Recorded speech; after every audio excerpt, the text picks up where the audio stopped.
Hello, hello, hello, hello. Welcome to LTP Lounge, episode number 54.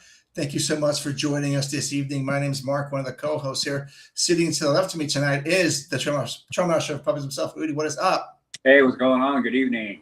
Good evening. Coming a little bit late tonight, but that's okay. We have a special guest, special friend on tonight, theme park conductor. So let's roll the introduction and we'll get to him.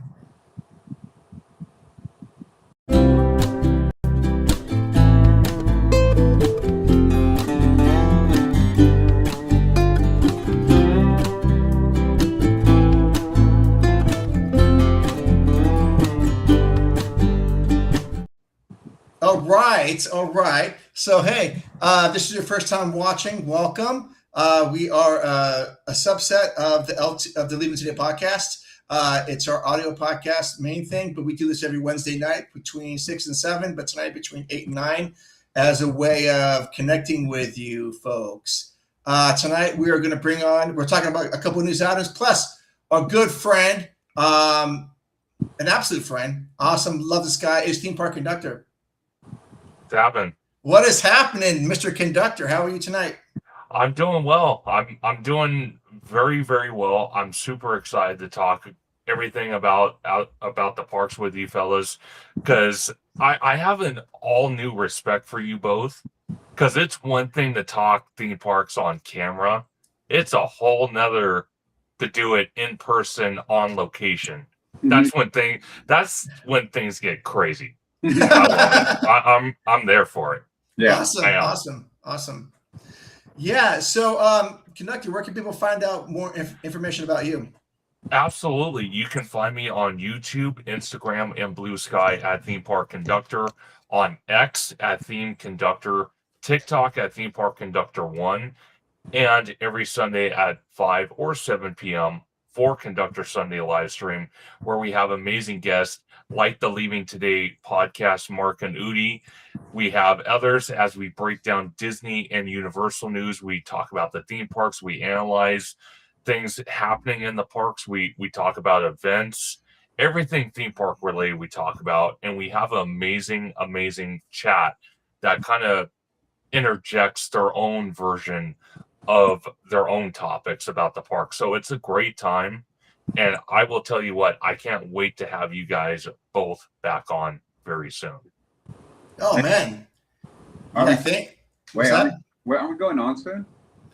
I guess we are. I guess. Yeah. We are. You guys are. Thank you, Conductor. That actually means a lot. And I'm just so happy that we're part of this community.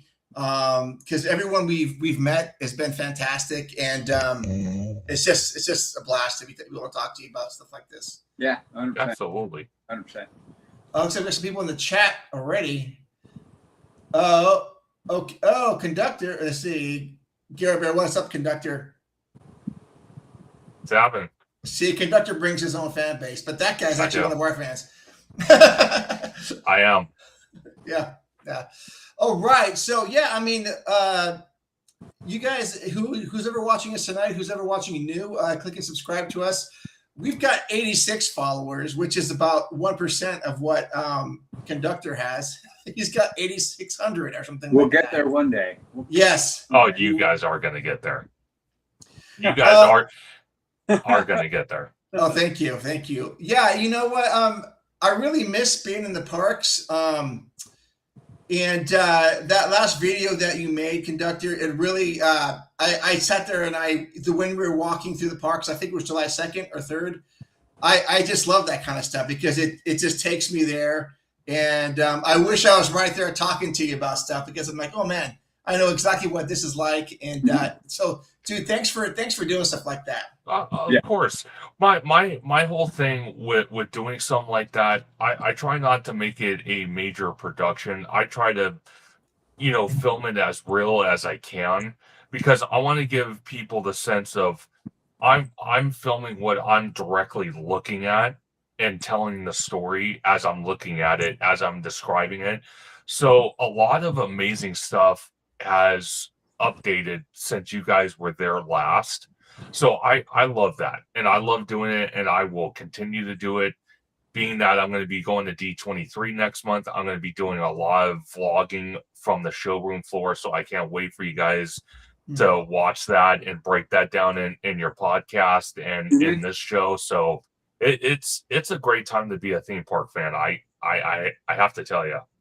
Oh, love it. Yeah, I couldn't agree more. I think one of the beauties of what we're doing right now is I feel like we talk about it a lot on our show that we feel the upsurge coming. We feel the momentum shift in the park and then also in the company itself, right, with the leadership change. And I feel like, yeah, right now, I mean, a while back we were kind of like on the we don't know what's going to happen kind of train, crossing our fingers, going, please, let's have some positivity back. And I feel like, yeah, there's more reason to be hopeful, more than usual. Yeah, you know? Yeah, absolutely. Yeah, and then yeah. So with you being there and you talking about this stuff, and this is why we love enjoying talking about it, because it adds to the whole thing of it being like, hey, for everybody out there who's been unsure about the park and unsure about this and that,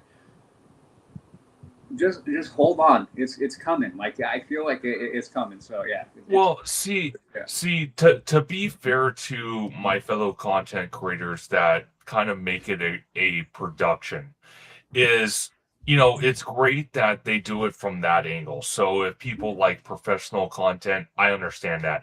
I'm more kind of like that raw cut video footage where I'm getting it with little production. I'm getting it out there. People can, scrutinize it. They can watch it, whatever they feel like doing. But my whole thing is I like to capture things as soon as they come out, because I kind of feel that's informative to the point where it decides, a family vacation for a family, that doesn't have the opportunity to live in Southern California close to these parks. Yeah. So I kind of feel like I'm the voice for them.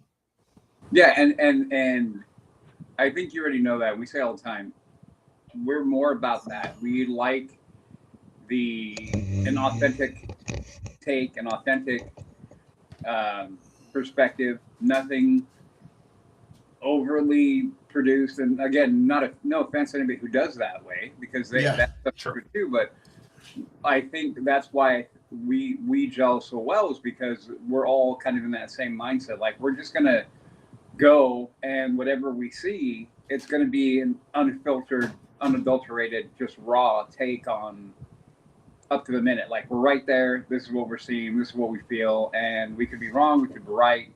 And it doesn't matter. We're just giving the opinion that we have right then and there. So I enjoy that. I enjoy the reality of it, and the authenticity behind it. So yeah. Yeah, absolutely. Yeah.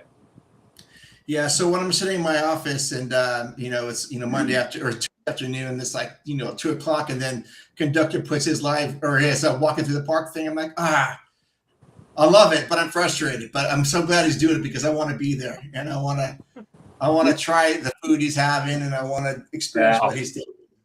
But hey, let's get to that in a couple of minutes. But let's talk about the first couple items here, the news, which let's see, and this is pretty funny. And then this is from the OC Register, but this is Disneyland sells out of the $59 evening tickets in less than a week.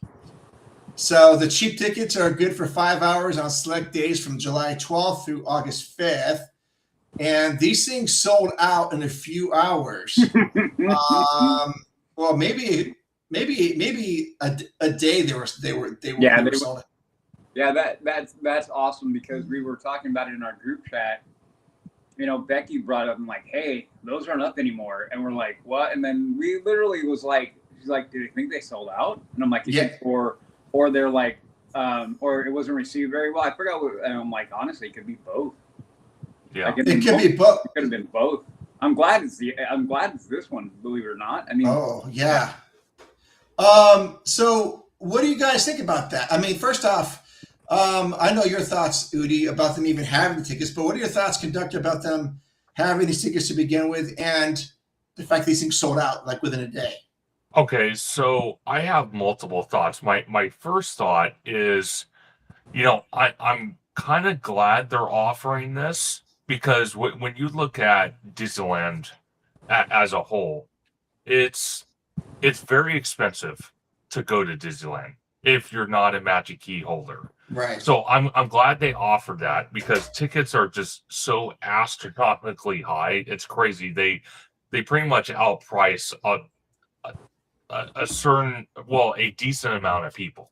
Yeah. My other thought is, you know, and this is kind of more on the negative side, is, you know, are they getting desperate by offering such a low ticket deal because they know, at least for DCA, not Disneyland, because Disneyland is always a staple, always has been, always will be, but DCA is kind of like becoming a construction zone.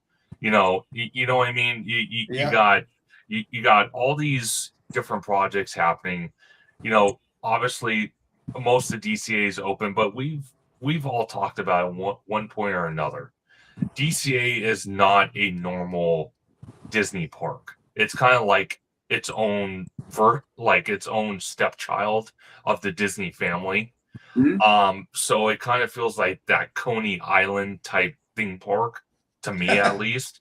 So I kind of feel that they're going out on a whim.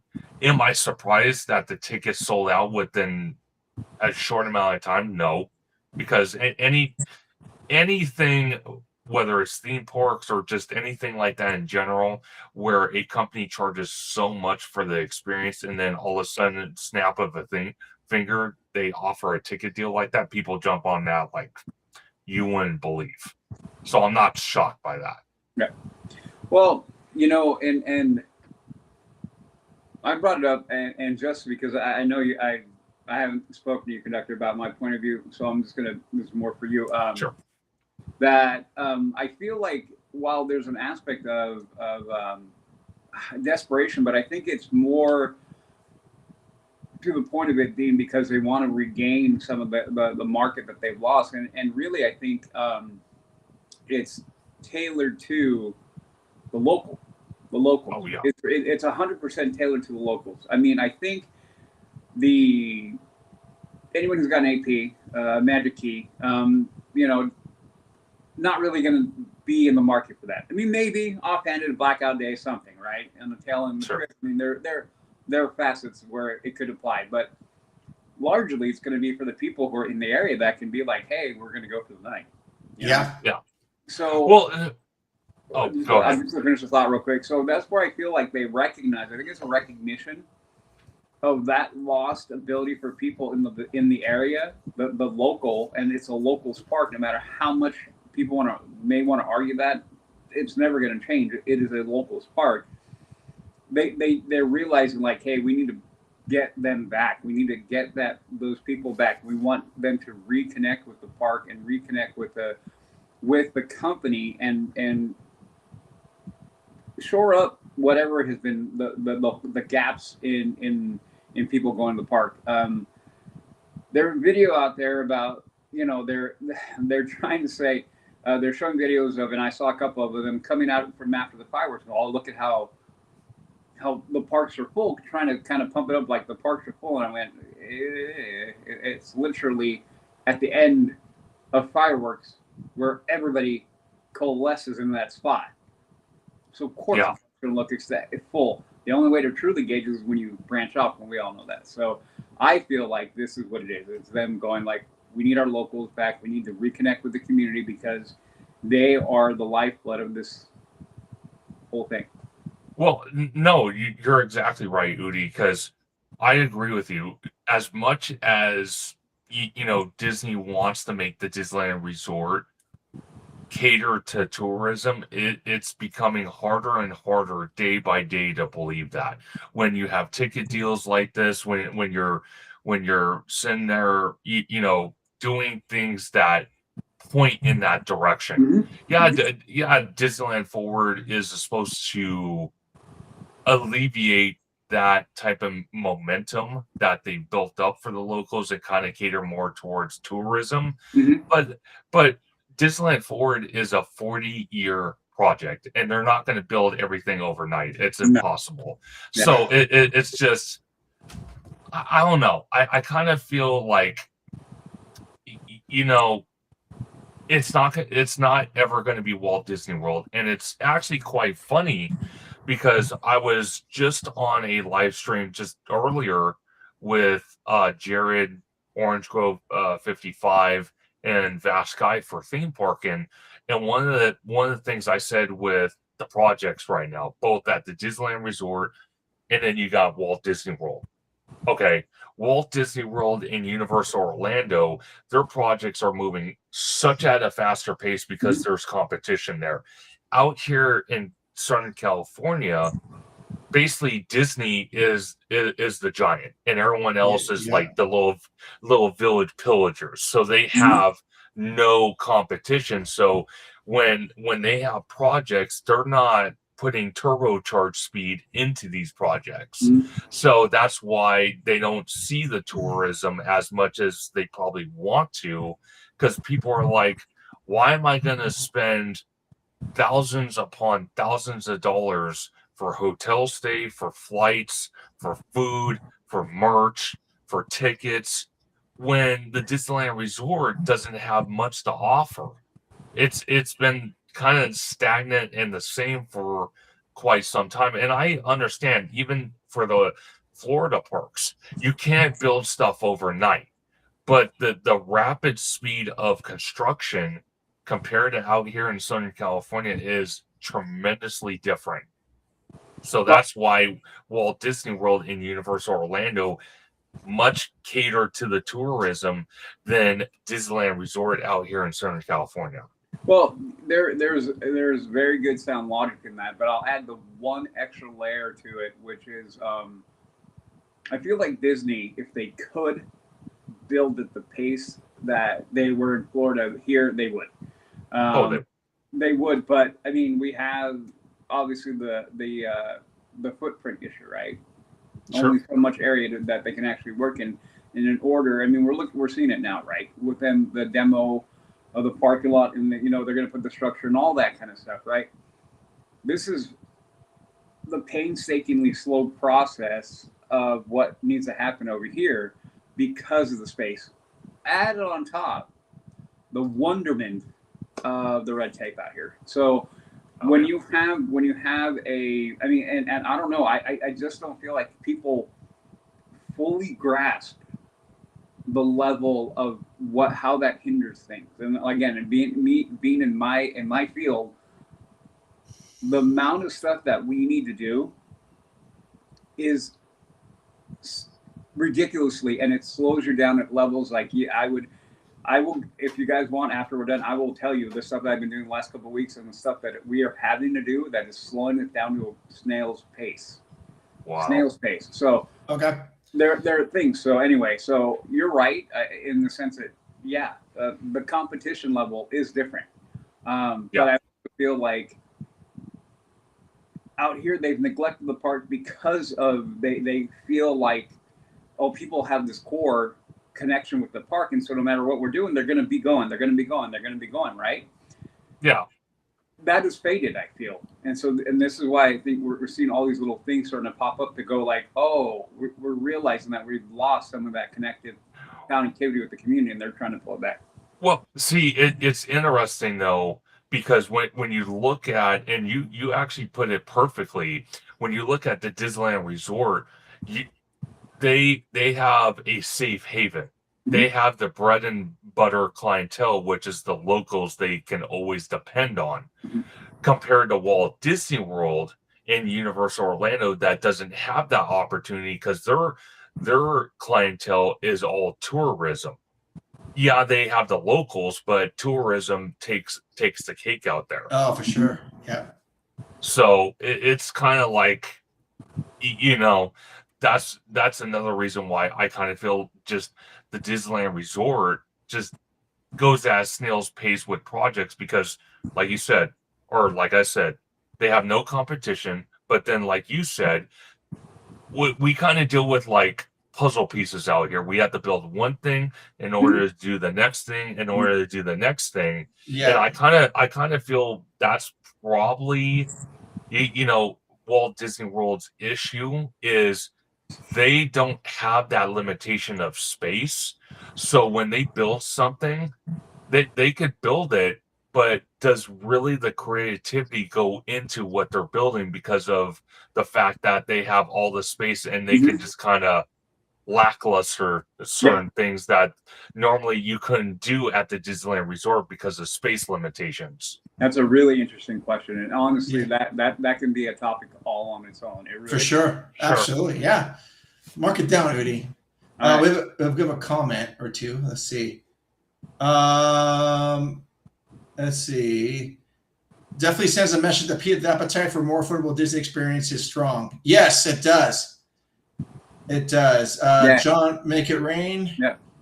Hey, what's up, John? You know, the funny thing is, Mark, earlier when you were talking about like when you're watching Conductor's stream, you know what I was doing this morning, sitting on the rooftop?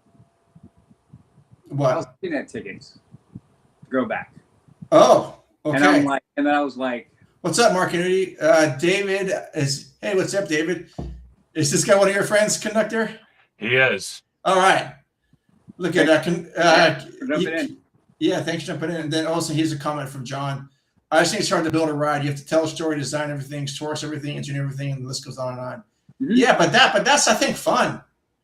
Well, that's the fun part. Yeah. No, and honestly, I feel like as we're going through, and like you're saying, Conductor, piece after piece after piece, I'm like, and in my mind, I'm like, dude, that is so interesting to me. That like gets my mind going. I'm like, oh, I mean, we've all broken that down, right? Like, well, you know what they're doing over there in the parking structure, okay, and then that means, and then we started like moving along the road, like, okay, then that means this is going to happen. Oh, you know what it's like, Udi, is one of those puzzles we had when we were kids that had like 15 tiles, but like one was missing, and you had to make a picture, and you had to remember that, and then finally after like 15 minutes you get like this picture. That's kind of what this is to me, right? Yeah. Have you seen those puzzles connected? Of course. Okay. Yeah, I totally get it, and that's what the Disneyland Resort's facing. Yeah. You know, that puzzle piece mentality of trying to figure out one thing to do another thing to do another thing to do it. It's like, geez, Louises. Yeah. All right. Speaking of tickets, Judy said you were looking to buy tickets today. Well, I was looking at pricing, and then so here's my thinking. Like I looked at the pricing right today. I'm like 2 days, and I started kind of looking around, and yeah, for a 2-day park hopper it was $430. Wow. Okay. And I went, oh my Atlanta. And then I stopped for a second, it popped in my head. I'm like, hey, but they did that $59 deal. Yeah. And then my mind went, let's see, the last time I went, I got a smoking good deal for the tickets, right? What were they for the 3 days? It was like $250. Yep. Yeah. And I'm like, And then in my mind, I went to, what was that movie?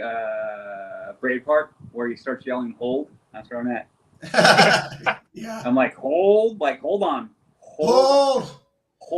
And I went pause. Well. Yeah. Yep. We'll see. I feel like that's coming, man. It's coming. And our mutual friend Jacob is going to drink the Kool-Aid soon. And get he broke that news to us the other day. I was like, nice. I'm happy about that. So Disneyland offers discount tickets for Anaheim residents. City residents can get a single park ticket for $71 or a park hopper for $104. I live in Anaheim. There's $71 in honor of the 71st anniversary of the park. And these tickets are good from July 20th through October 8th. That is a really good run. And they go on sale July 16th. Anaheim deal is a 32 to 68% discount off a single park tickets, only $104 to $224, and park hopper tickets. What park hopper's $314? Peak. Holy cow! Peak. Oh my, dude! There's no way I would pay $314 for 1 day. Love the peak. No way. Okay, so this is a good thing that they're offering this, and this. I think this goes to support what both you guys are talking about. How they're valuing the resident. Yeah. Well, I do find it quite interesting too, because you think about it, like I mentioned earlier on, D23 is next month. Mm-hmm. So does that play host to what's going on here? Could that play a factor at some point? Because would they really be doing this any other time of the year? Like, I'm sure they have. I don't really pay attention to it because I'm a Magic Key holder, but not really. Because the holidays, they don't really do these ticket deals because obviously the winter season is their bread and butter of revenue, because summers kind of just drop, downhill a little bit, and they make their most of their revenue is during the wintertime, during the holiday season. Oh, yeah. You're right. I mean, and that's a really good point. After in the fall through Christmas, you won't see this stuff, but you might see it around like my birthday, which is January, February timeframe. I don't know, guys. Normally, under normal circumstances, I'm 100% with you guys. Okay. I feel, dude, I don't know what but I feel like something is different in the air right now. I just feel like something is different in the air right now. I agree. Whatever the rationale or the reasoning behind it, I don't really have like a good, like, well, it's this, but you guys know we're in the stuff, we're looking at the stuff, we're reading stuff, we watch videos, we listen, and we pick up the vibe, right? I think we pick up the vibe of like, hey, what's different? And I can't shake that feeling like things are different now. And honestly, I'm excited by that. And I can only point to the change in leadership. And maybe, again, I'll always caveat that with maybe it's my optimism bias and understanding how much I disliked the former leader, and now looking at wanting to give D'Amaro a chance, which some people have already written him off, and that's fine, but I disagree. But I don't know. We have to give Josh at least 12 months. And we said that from day one. Once he took over, we talked about it on our podcast and was like, dude, you've got to let the guy cook. You've got to see you've got to begin to make the changes that he sees that he was either nixed on or outvoted on or whatever. But again, looking at the leadership change there, looking at what I've been hearing, what it looks like is coming out of Lucasfilm and Marvel, dude, I feel like it's changing. Well, okay, so I'm actually gonna add on to that, because I think his first 12 months are crucial, but I think what's really going to be the test is the 12 months after that. Because think about it, Iger is still lingering around in the company. Yeah. Once he's officially gone, and D'Amaro doesn't feel like he has to look over his shoulder and look at his former boss, I kind of feel that's when the crucial time is going to be. Right now, it is crucial, don't get me wrong, but you still have Iger in the picture. Like, I mean, there's this conference that's flowing around online right now. I forgot what state it is. I can't remember off the top of my mind, but you have this kind of CEO conference, and you have D'Amaro there with Iger. It's like, wait a second, you're the CEO, D'Amaro. Why is Iger even there? So, I mean, once Iger is officially gone out of the company and you don't see him next to Josh, I think that's when we should start really kind of just honing in on everything he decides going forward at that point. I think it's kind of a little unfair, not completely unfair, but just a little unfair to sit there and blame things on D'Amaro that are happening right now, because Iger's still around. So there's still that justification, like, do we blame Iger? Do we blame D'Amaro? At least when Iger's gone, then we can say, nope, that's 100% D'Amaro. That's his problem. Well, I agree with you on that. But I will add one little caveat to that. Sure. We cannot forget about Dana Walton. Oh, no. So I feel as apprehensive I am about her being there and her being in the role she's in just because of her ties to Iger and everything else like that, I'm still super apprehensive of that. But like you said, after the 12-month period, after Iger's like, dude, right off on your 100th yacht, how many you got? Go live in your antique billion house, whatever it is. I don't care. Just go off with you. Bye-bye. And then I'm hoping, and this is what I feel like it's setting up this way. Again, me just looking at the tea leaves, trying to figure it out.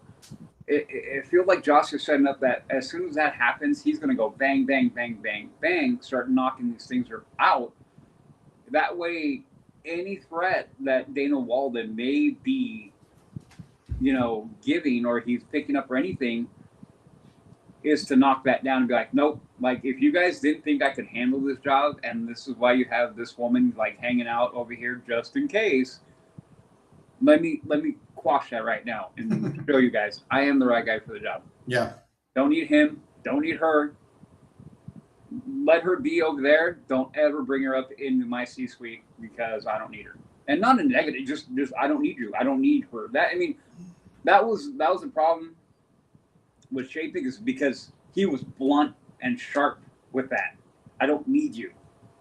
Yeah. And that was the whole fault. That was the downfall of him, because he basically didn't put it very nicely. Like, if I need you, but he shushed away Bob Iger, and he got all in his. But anyway, so that's another aspect to that.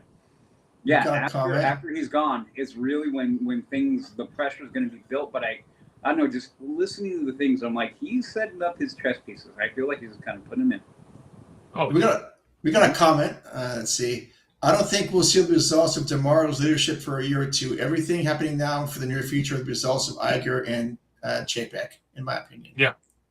To an extent, yes. But we also got to remember, nothing has been set in stone. So even Coco, let me just use that. We all got thrown for a loop with Coco. We're like, oh, it's going to go like this. Look at the footprint, blah, blah, blah. And we're all like, that's clearly the way it's going to go. Nothing's set in stone. No. Nothing. Once he's in, no matter if the money invested, time, effort, energy, how many things have been created and just dropped by the wayside by Disney and any creative entity, really. Mark, you make music. How many tracks and how many riffs have been like, you spend time, effort, energy, and like, it's just not good enough, you toss it. Too many. That's what I'm saying. So that's one of the things, is like, many people are right. Like, you're right. Like, once they begin this yacht starts moving, this ship starts moving, it's hard to slow it down, but it doesn't mean it can't. So I feel like and if I'm him, this is me thinking, if I'm Josh, I'm wanting to put my fingerprints in that right away. Somehow, some way, so you can be like, yeah, that started under this guy, but this is what I did to it, and look how much better it is. Well, see, you make an excellent point, because when you look at it, like Coco, like Avatar at DCA, being that D23 is next month, and we've been saying it lately, a lot of us, is if we don't hear information, at that weekend event, especially the Parks panel, which is I believe the 15th, then that's going to throw alarm bells off and say, okay, well, now what? Now we're still not hearing anything about Avatar. We're still not hearing anything about Coco. And I kind of feel that Josh really can bring the Walt Disney Company into the next level, because when you look at the competition, when you look at Universal, they just announced that Comcast and then the Parks division are splitting off. Mm-hmm. So what could that mean for the Parks division on being like with future projects? Mm-hmm. Meaning that with the Walt Disney Company, there's still a whole company. There is no separation. So it makes you wonder, can Josh and his administration really take advantage of that? Why they have the opportunity. Well, I will. You're right, and I feel like the two positive points that you can take out of the situation is, one, comparing the two companies. Disneyland's a theme park company, and I always say is a theme park company that happens to make movies and animation and do cruises. Yeah. Theme park company. Universal movie company. Media company that happens to do theme parks. That's one of the biggest things that I always say is like the big difference between both. The second one, actually, funny enough, is the podcast is coming out on Monday. Our co-host Becky went to Universal and has an annual pass at Universal, and we basically talked about what the mentality was behind it. And without going into it, the other part of it, and I think it plays that the main differences between Disney and Universal Parks is the IPs and the storytelling behind the IPs can be very dramatically different outside of like Harry Potter. They have video games, have a movie franchise here too. But the iconic IPs and the storytelling, how they tell the stories, it hits different. So it does. Yeah. So those are things. So you're right. I hope Josh realized like, hey, yeah, we have this competition coming up, but at the core of what if Disney if he can tap back into Walt, dude, it's a no contest. They have to be willing to do that. Yeah. Yeah, they could, John, but how is that guest experience going to be? I don't know. Yeah, that's it. Honestly, guys, I'm going to say this right now. I think that's a tired excuse at this point. I really do. Yeah. I think a lot of people go like, well, the guest. I'm like, dude, when you go to Disneyland, there's a lot of people there. If you don't want to deal with a lot of crowds, maybe Disneyland isn't for you. As sad as it makes me to say, because it is for everybody. Yeah. Well, but true. If you're going to let crowds deter you from a place, then, dude, you're going to be at home a lot. Right. So when people go like, there's just too many people here, I get it. I mean, don't get me wrong. I'm not trying to be, unfeeling at that sentiment because it is true. But at the end of the day, people are going there. That's a good thing. Yeah. So if you're mad at it, then I don't know what to tell you. You know what I mean? Exactly. I have to tell you. So the guest experience, it may slow things down. It may make it a little bit more laborious. It may do like that. But this is where I go. There's more to do at the park than just jump on an attraction. Right. No, 100%. Well, speaking of attractions, I want to ask you both, because I'm sure you've seen it on social media. Mark, Udi, I'm sure you've seen it on my latest vlog. Yeah. This animatronic.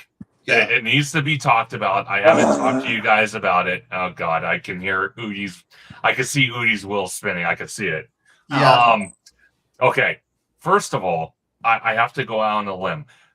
I want to say before I get into my rant is I do appreciate Imagineering thinking outside the box. Yes. I do appreciate them trying to take a attraction that has been there for decades and implement something new. I do respect that 100%. Mm-hmm. Now going back to the animatronic itself, the problem I have with it is it has no dialogue. It has sound effects. That's the best we got. It lasted a couple days.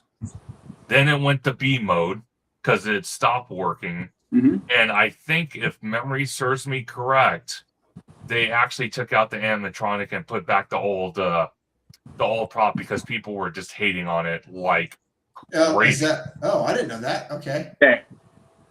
So I've talked about it. We've had Yeah.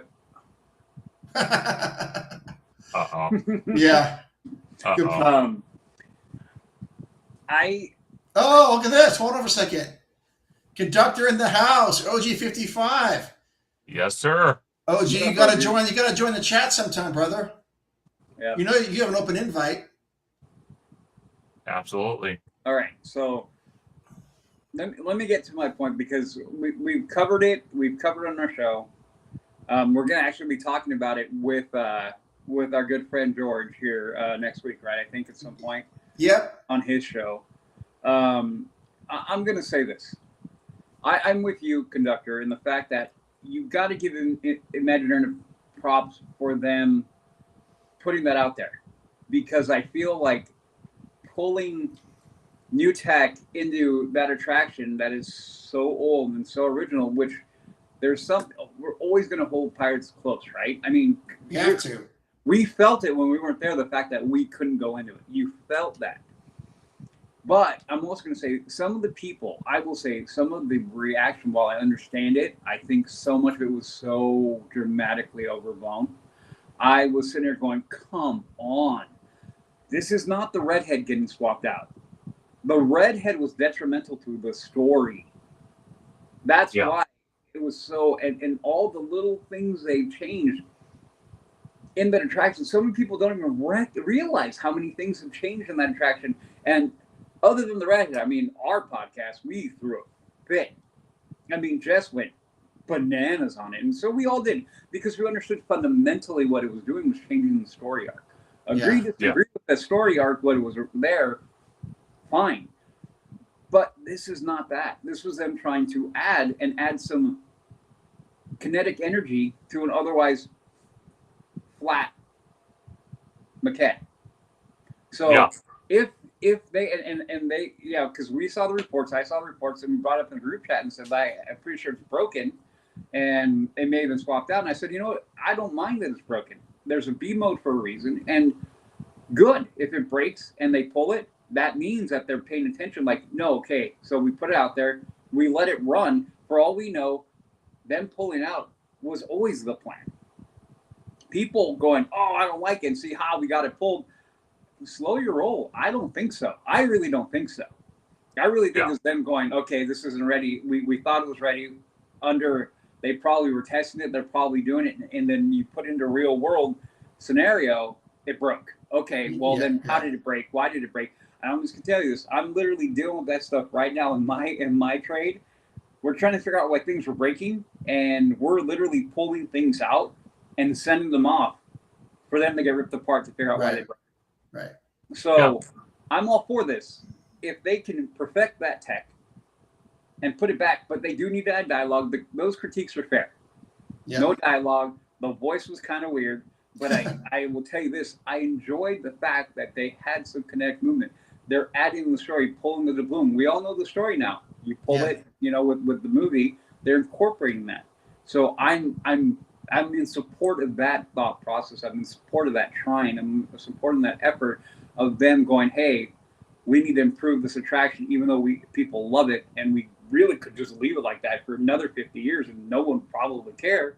But it's them trying to do stuff to bring some more energy in that attraction. No, 100%. And actually, I do agree with you, on the fact that they could have been beta testing this new technology, because this new technology, from what we're hearing from Imagineering and Disney themselves, is that this new technology with these animatronics are going to be heavily incorporated into the new Coco attraction. Mm-hmm. Right. So why not test it now to work out the kinks before they build before they go vertical on the Coco attraction, incorporate these animatronics, and then all of a sudden they open it and people are just hating on it instead of realizing, hey, we got a brand new attraction, it's adding capacity, it's telling a story. Mm-hmm. Everyone's going to hone in on the animatronics. So I do appreciate them testing it out, trying to get the sense and feel of the community that goes into Disneyland and rides this classic icon of an attraction, and give feedback. I think that was one of the best things they could do. But me and Orange Grove 55 have talked about on his channel is that, did Imagineering, as best of their intentions were, for their YouTube channel, getting up close and personal with the animatronic, did it do it favors or did it damage its image by doing that? Because that animatronic with their projected Muppet face was really never meant to be seen that close. Well, it's a good question. Yeah, that's a good question. And honestly, these are the ones where we can try to, pontificate about what we think. But I think in this moment in time, it's realizing that this is going to be the tech that we're going to get in Coco. So Sure. I'm happy with them doing this right now. And again, fundamental no change to the story, fundamentally no change to the attraction. Fundamentally, the attraction remains the same. It's not like the redhead. It's not like switching the pirates around, being chasing women to being chased by women, adding Jack Sparrow. Those are all story points in the attraction. Yes. They've all changed. And this is not even remotely the same. So that's why I said everybody can just calm down. So I don't think long term, I don't think it did anything long term negative. No.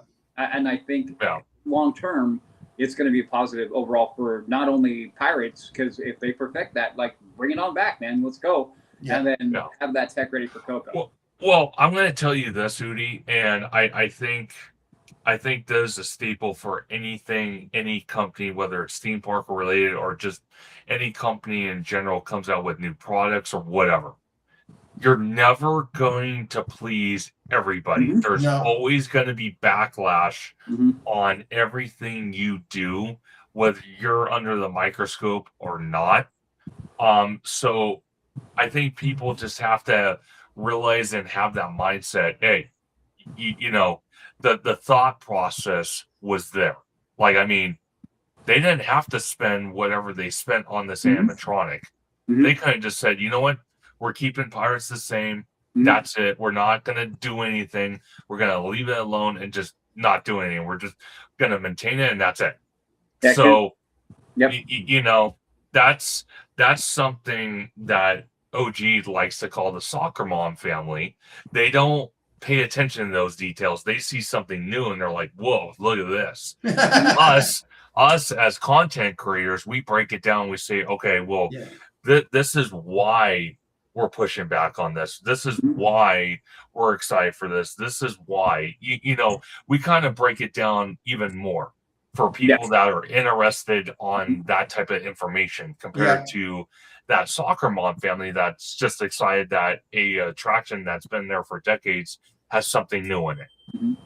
And just to kind of put a button on it, let's imagine if they opened Coco without perfecting the tech. Right. Sure. You tell me which one's the worst effect. Sure. Look at Tiana. I don't think Tiana's value will ever recover. Because when it came out, they put the tech out there and it was failing left or right, and that I feel tainted that attraction, added the taint. We'll put it that way. Put it nicely to that attraction. And so it'll never change. That attraction is done. So they cannot do that with anything moving forward. I think we said it before. From this moment on, everything that Disney does in a big scale needs to be knocked out of the park. Yeah. All right. Internet outrage will always be there. I don't think Disney listens. If they did, the original trilogy would have been in the parks 4 years ago. For Galaxy's Edge. I think. No, we're not going down there tonight. I stopped myself. Yeah. No, I totally agree with everything you guys are saying.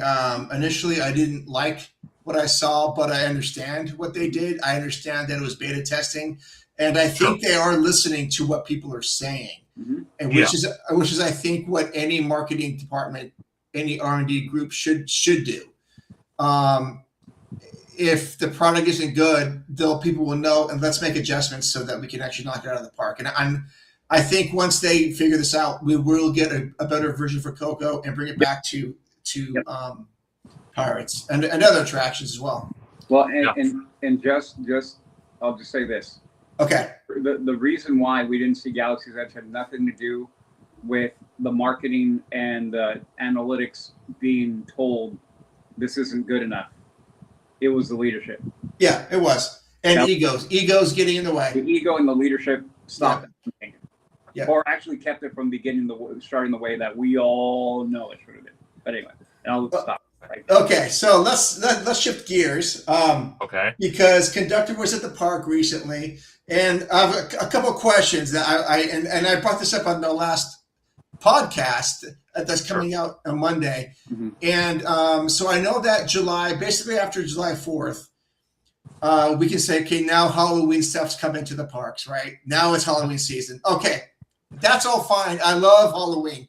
But let me ask you this, conducting, and I brought this up on the show that comes out Monday, is this being the 250th anniversary of America, and Disneyland being a homage to America, which is really what it is. It's a tribute to America. How cool, and would you have been supportive if they said, okay, from July to like end of August, we are going to make this like an American themed 2 months where we're going to have outdoor barbecues and like apple pie and ice cream and special hot dogs, or have a sit down dinner barbecue where we could showcase what Americana is for people, like a state fair sort of thing for the last 2 months, from July to August. Would you be okay with that? I would have been okay with it. For all seriousness, I would have been fine with it. I think that this 250th celebration of America is something it's once in a lifetime. Yeah. We're not going to see it ever in our lifetime ever again. No. And my personal being on it is, I think, and this is just my personal thought, on what's going on politically, and I'm not going to go down that road too far, but being that politically what's going on in our country now, I think that's why companies, they kind of did the spur of the moment to celebrate the 250th. And now it's kind of gone and passed. That's what I kind of want to believe. But then again, I'm sure there's other issues. But personally, for me, to answer your question straight up, I think that would have been brilliant. I think, having that American style, nostalgia, the foods, the atmosphere, the decor, I think it would be awesome. Yeah. Now, obviously, they're not going to go down that road, and it begs the question: how long is Soaring Across America going to be at DCA? When is that overlay going to disappear? Because I have some thought process on that. Okay. So it begs the question. It really does. Because John Maker Rain makes a good point. He says, when is the 70th sign going away? Because the 70th at this point, it's kind of gone. It's been here, but now it's gone. Disneyland just hit the 71st anniversary. So it's like, okay, well, the 70th is overplayed now. It's like, why is that decor still there? Yeah, right. Josh Yamaro trying to bring back Disney going to play it safe for now.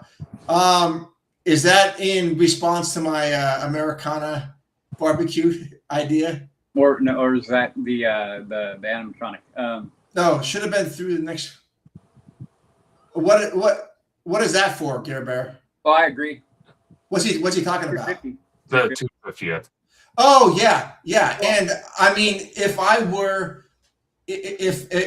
had a say in it, I would have pitched the idea where, you know what, there is some concern with America right now by some people, but our park is based on America.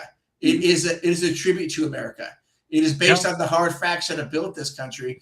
And look at the World Cup right now. Everyone coming in here who doesn't watch the news is saying, "Oh my gosh, you guys have it so good," and we do have it good. We do. And Disneyland should have said, "You know what? This is America.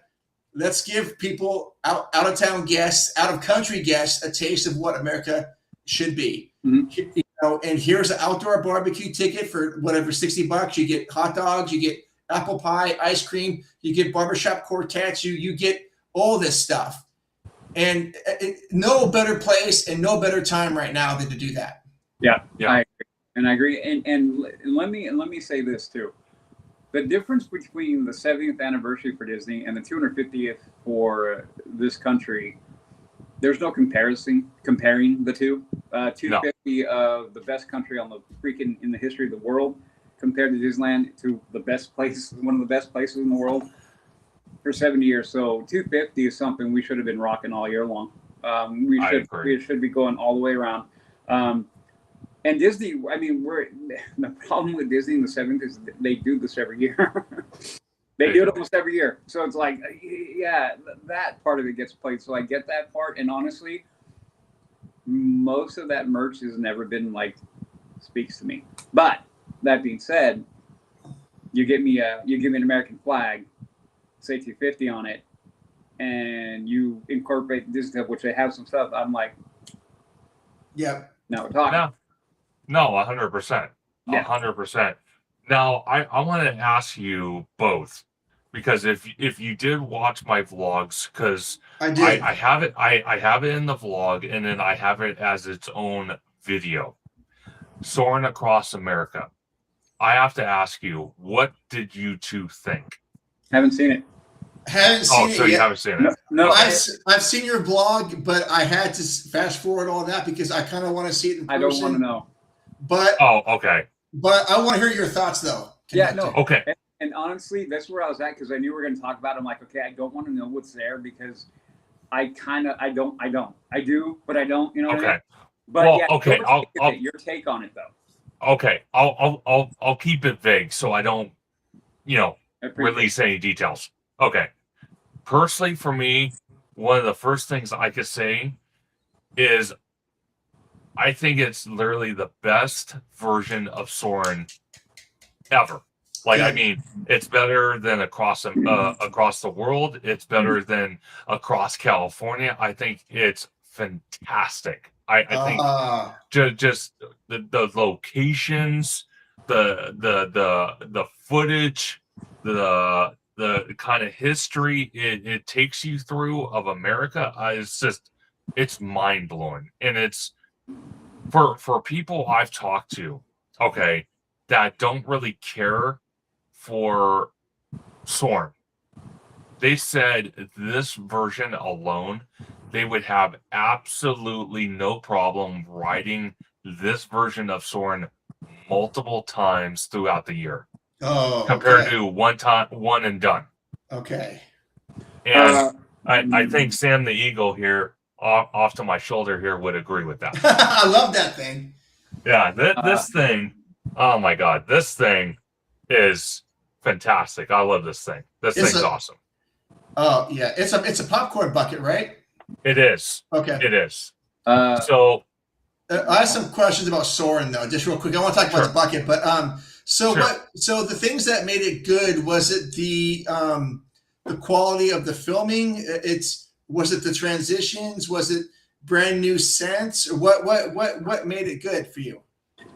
Okay, so I think there's multiple things. I think it's location, because when you think about it, Soaring Across the World and Soaring Across California, those two have not changed since they came out. So we've been so dredged in those two versions for so long, it's been oversaturated and it's become boring and just non-appealing. So I think this is just a hot ticket right now.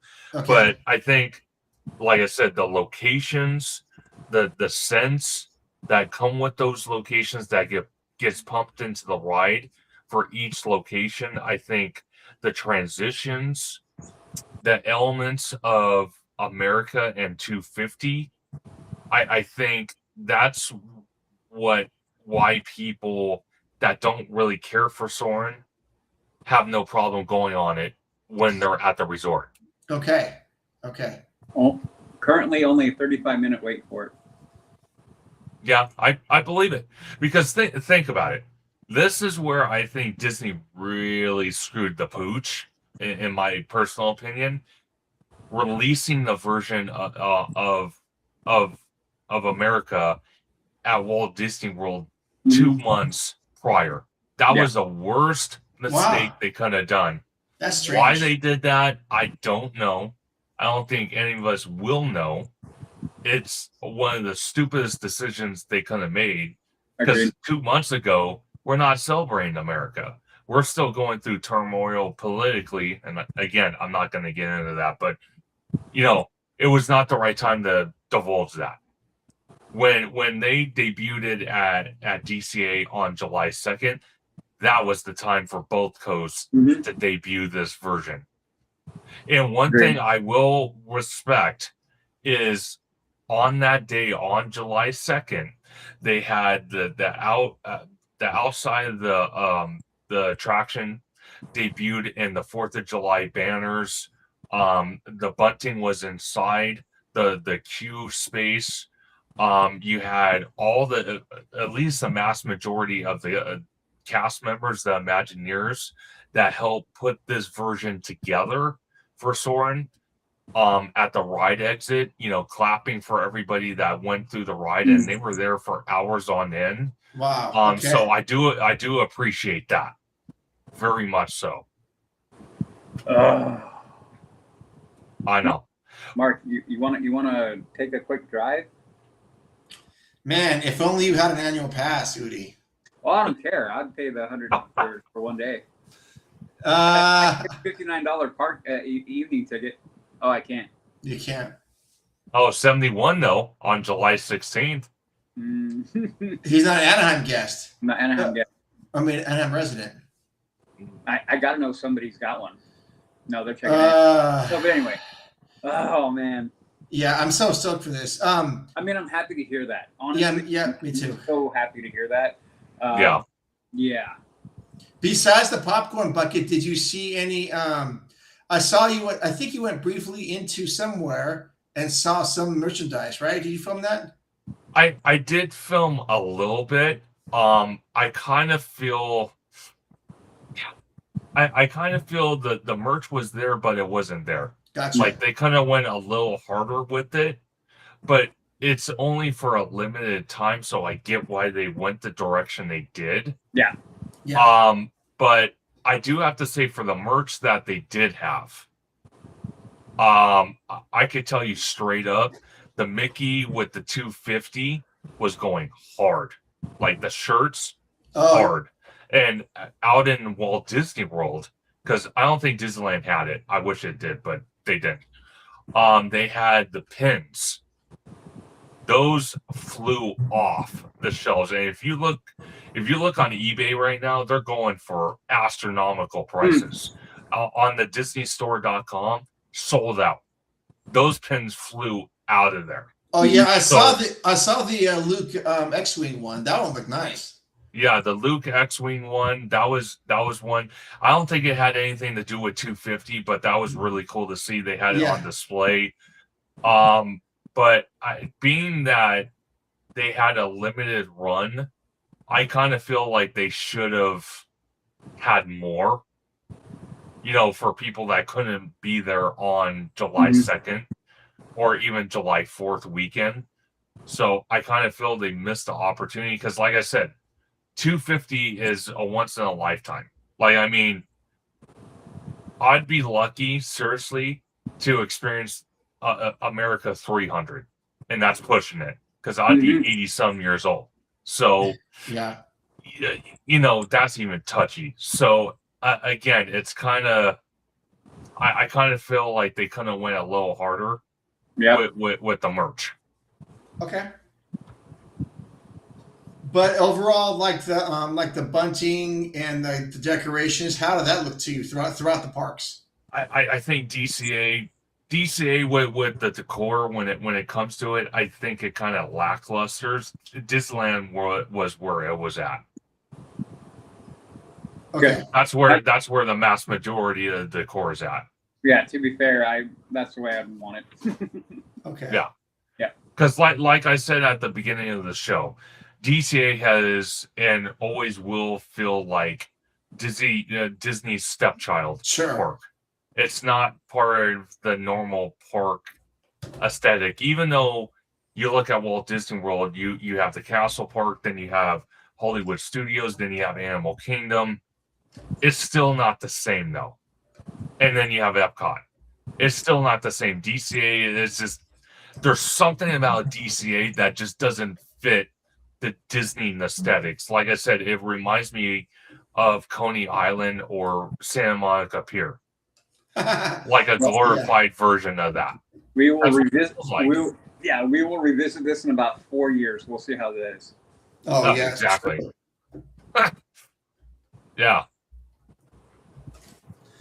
Okay. Well, what were your thoughts on Earl's Sandwich? And what were the prices over there? Oh God. Okay. Earl Sandwich was the prices were they were decent. They were a little pricey, just a little bit. Not Okay. too crazy, but they were decent. But Mhm. that sandwich, oh my God.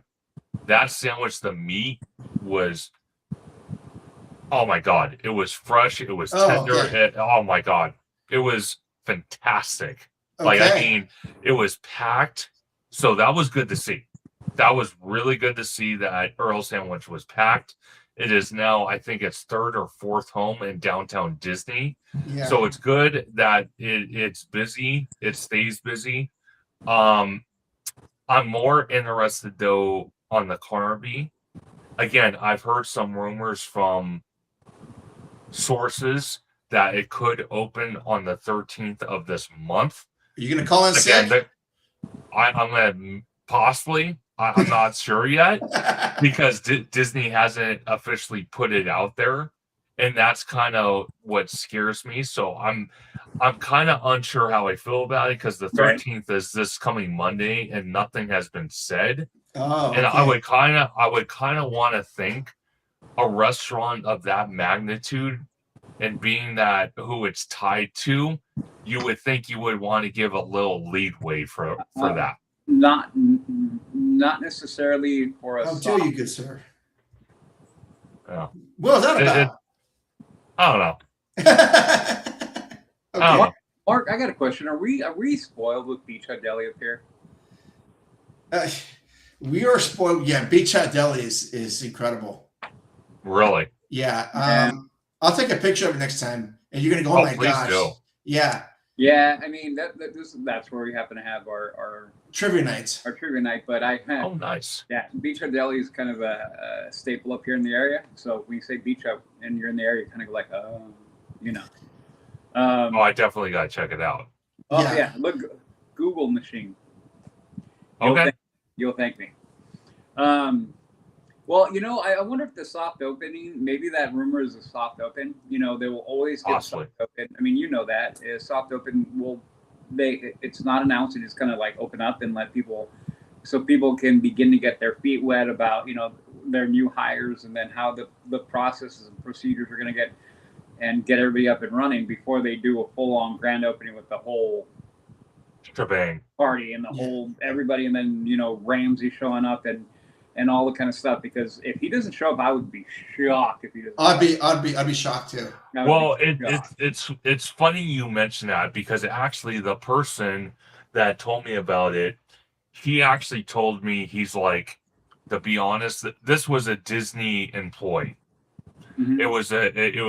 It was someone that I was just in passing in downtown Disney, and they happened to mention that Gordon himself has been at that restaurant in the last couple months multiple times. Mhm. Like Wow. multiple times. Mhm. I believe So the fact, because think about it for just a second, they just wrapped up, well, according to what it says on social media, they kind of wrapped up a couple months ago, but according to social media today, I saw a post saying that the Hell's Kitchen season has wrapped up for the season. And that's actually somewhere, I think, Midwest or back east, that they were filming that.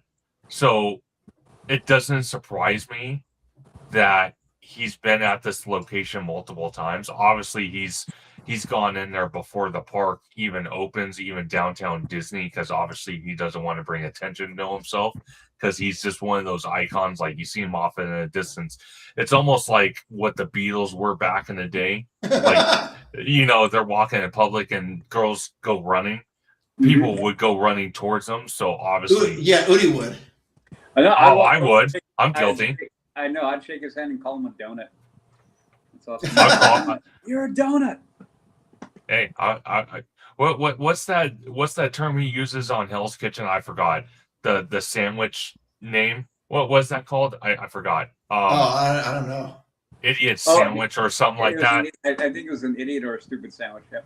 Yeah. Yeah. So it's like, so, but I'm more excited about that. My whole thing is, and I know you guys aren't from around here in Southern California, but Udi, since you mentioned you lived in Anaheim earlier on, No, at close to Anaheim, but yeah. okay, close to Anaheim. Okay, close. So you might actually relate to this. Okay. I don't know if you've ever been to the Irvine Spectrum, have you, in Tustin? No. Okay, well, the point I'm trying to make with that is downtown Disney is becoming the new Irvine Spectrum, where you have all these modern buildings, you have all these third-party company or third-party vendors coming in for restaurants like Din Tai Fung, Earl Sandwich, now this Gordon Ramsay restaurant. You have Arthur and Sons Steakhouse. You have, so on, so on, so on. Portos. Portos. But what the theming seems to be with these is that modern aesthetic look to these buildings. Mm-hmm. Like there's no like Disney influence behind it.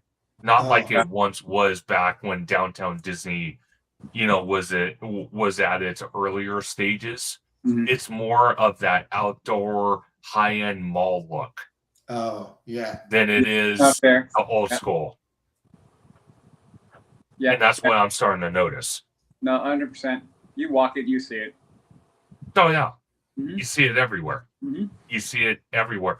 Compared to Disney Springs, where obviously they have a bigger footprint, but they have the best of both worlds. They can have that Disney nostalgia, but then they can have the modern look too. Yeah. They have the best of both worlds. Yeah. So, yeah. I don't know. I'm hoping it goes well. My whole thing is being that it's Gordon Ramsay, prices are going to be astronomical. People are going to have to, kind of decide, do I want to eat here? Do I not want to eat here? Because again, it's a high-end restaurant. It's not I don't think it's going to be affordable. By all means, it's going to be very expensive. It's going to be very pricey. The limited space is going to be a nightmare for reservations. They're probably not going to offer a Magic Key discount. I guarantee it. Probably not. So there's all these little things that ties into it. I guess I guess I'm a little confused, or maybe I just didn't know. But the Carnaby to me seemed like it was more of a chill pub type of place. But the way you're describing it's more like a fancy restaurant. Is it a fancy restaurant or? Yeah, it's going to be a pub tied in with a fancy restaurant. Oh, okay. I didn't know about the fancy. Okay, cool, interesting. So think about it as Din Tai Fung, but his version. Okay. High and upscaled. Okay. That's what it's going to be. Well, I hope you're saving your money. Yeah, pretty much. Mm-hmm. Pretty much. Yeah, well, I think I might do Arthur and Sons just once, just to see what it's like. But I really want to go there. I really want to go there with Udi and just try bourbons and see the different tastes and things like that. Oh, for sure, for sure. Yes. Like, I'm very eager to try the food, like the steaks, the high-end meats. I want to try it. I want to say I did that. No, is it going to be something I'm going to hit every single time? Absolutely not. No. I think my new go-to, believe it or not, is Earl Sandwich for right now because of that sandwich. It's just phenomenal. Well, okay, I'm just saying until Portos opens, because Portos might offer some. I don't know. Well, I went to the Earl Sandwich site for downtown Disney, and all the sandwiches were like $10. Is that? But I think that can't be right. I mean, if people are complaining about the prices of sandwiches, $10 is not bad. Yeah. No, I think that's certain sandwiches. Okay. But other sandwiches I think were like maybe 18. I think the sandwich I got was 18, but to be fair, the sandwich was decent size. Okay. All right. It was a very decent size for what you're paying. So I can't complain about that. Like, I mean, they cut it in half. It's not like a Jersey Mike's where it's like a foot long. But Okay. for what you got, and you guys know, eating with me at Plaza Inn, Yeah. whatever I order, I like to finish. I don't like to leave leftovers or waste. Same. And I will tell you, the amount of sandwich you got for what I paid for, I struggled to finish both halves. It was that big and that fulfilling. So Gotcha. Okay.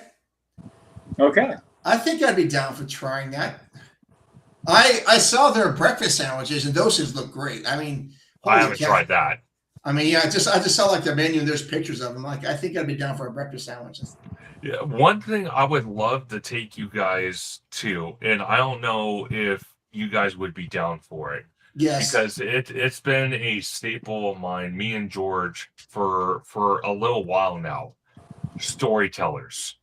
Oh, The buffet style, and just the overall theming in there, and the character meet and greets. It's a lot of fun, and the buffet food is actually very upscaled. It's very nice, really good quality on a lot of the stuff, and I think you two would absolutely love it. It is pricey, but it's worth it.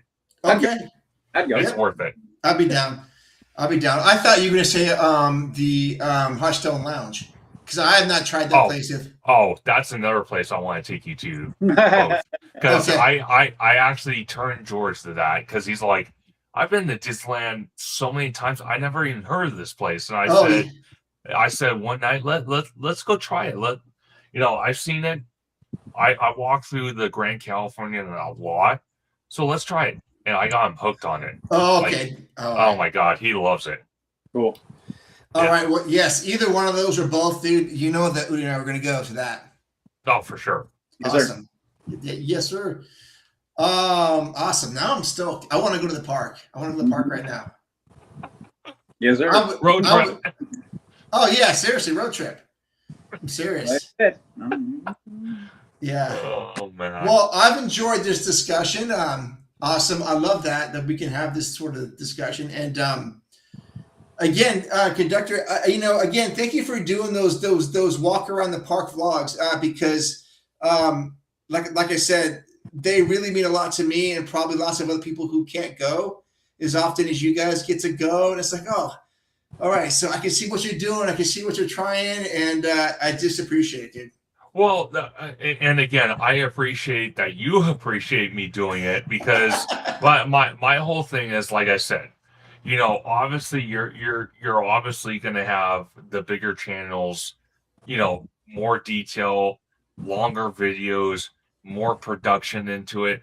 Me, on the other hand, which I've been quoted many times before by a lot of people, even George himself has said, I kind of like your freestyle of, you don't make it a massive production. You tell it how it is, and you show it how it is. You don't sit there and try to put lights, camera, and action on it. You just show it how it is, and you let people that watch it determine what they think of it. You know what I mean? Yeah. So that's what kind of separates me from everybody else, because when I think about it, the analogy is you have two pools. You have the pool that is everyone doing production quality content at the parks and making it a whole production. And then you have this other pool over here where you have people like myself that freestyle it, that kind of give it to you, raw footage, non-production, camera lights action type mentality. Yeah. And I kind of feel with people watching YouTube, obviously they're always going to go to the higher quality, the detail, the lights, camera, action, videos. But a lot of times they want to see the smaller channels with the raw reaction of things. And I think that's kind of what separates all of us in this theme park content space. Yes. Is that differential. Yeah. I totally agree with you. I was going to say, one of the first videos I had ever seen of you before I actually got to talk to you I was laughing so hard because and Uh-oh. you were, I think it was you were eating something. I think it was a churro, and you wanted Oh, to God. show what was inside, and the whole thing fell out and rolled around or something. Do you remember that? Okay. So that was that was at DCA Okay, Festival of Holidays, okay, and I was trying that churro. I was in the little kind of like picnic area. Yeah, yeah. that's what happened. I was trying to showcase the camera. It was cold that day. It was rainy, so it was very wet all over the place. And I was trying to, get it with the camera, and I'm like, Yeah, damn it. Eh, yeah, that's when you saw it. And I yeah. thought, George, dude, I mean, George was like kind of off camera watching me. He's like laughing, like Oh he yeah. was bent over laughing. I'm like, dude, this is serious, man. I know, serious. Well, no, what I appreciated was that you didn't say, "Okay, cut. I'm gonna go buy a whole new churro. Right. I'm gonna make it look nice." I'm like, dude, this No. guy's doing it right, and we're just laughing along because that's all like real life stuff. I mean, Oh yeah. churros are falling, hamburgers are falling. I mean, everything's all over the place. I love it. Yeah. And I do appreciate Orange Go 55. He's been very much a inspiration to my channel. He actually says Conductor is down to earth and his content feels like nerds talking nerdy stuff and it's fun. And I couldn't agree more. Like I mean, on topics like theme parks, studio, any topic, there's always that differential of, like I said, lights, camera, action compared to someone that has a different perspective.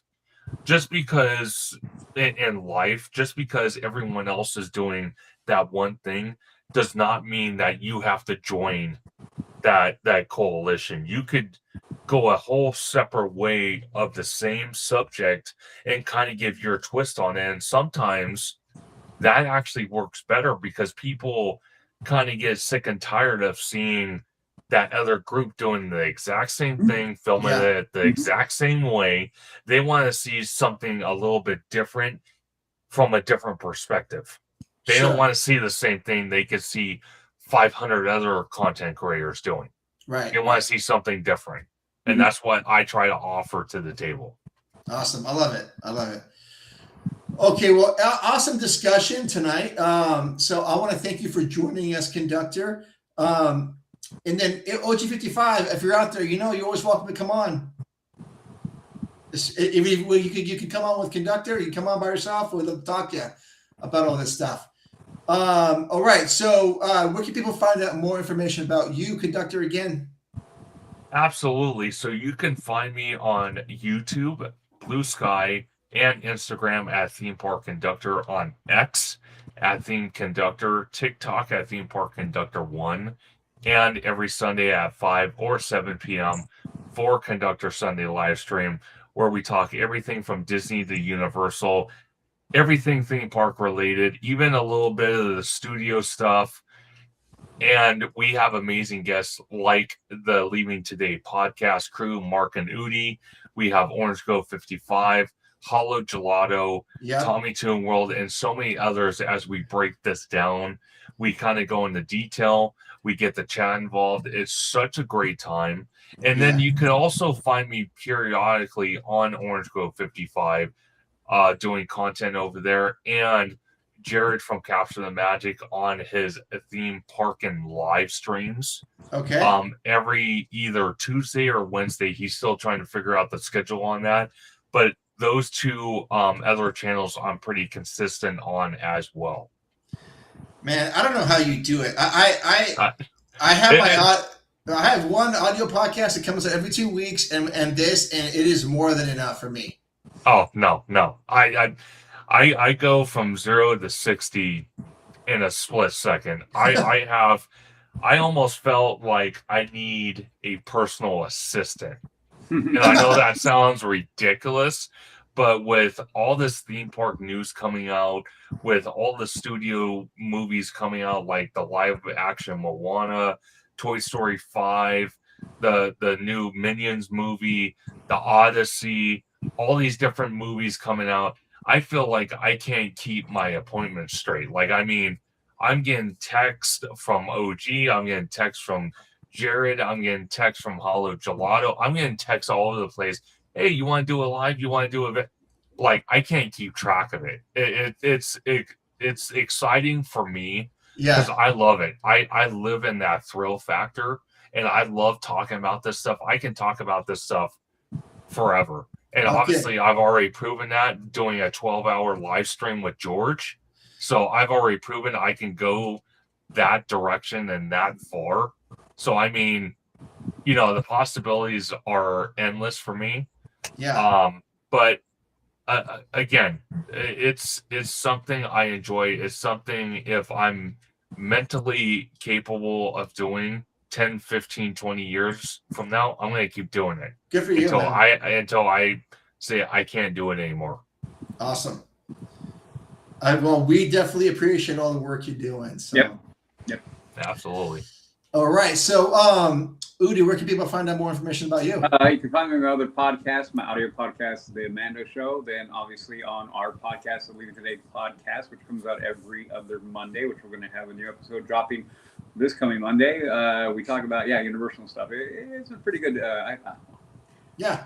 I thought it was pretty good. Then you can find me on, obviously, here, and then on my Instagram, which is HAXGOALIE Haxpo. All right. Awesome. Yeah, and you can find me at Leaving Today Podcast, the audio version.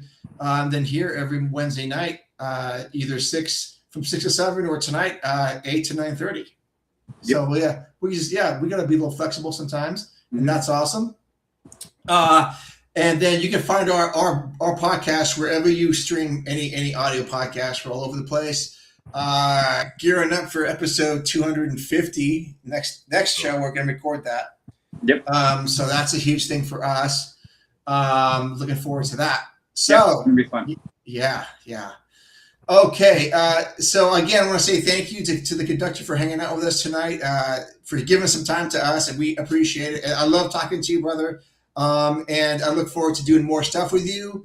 I look forward to next time we can all go to the park and walk around and have good conversations and go grab dinner at Storytellers or Hearthstone or both or whatever one night. Just we will make it happen. Yep.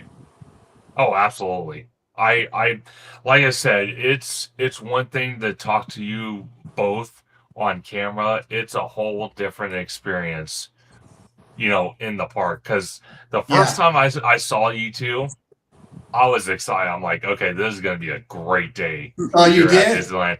And I'm looking at Udi. And the first thing I noticed right off the bat, I was looking at him. I'm like, man, he's taller than I thought. And then I looked at his shoes. I'm like, dude, you're wearing shoes that I wear at work, and I can't wait to kick off my feet when I get home. And you're sitting there walking around Disneyland with them. I'm like, what?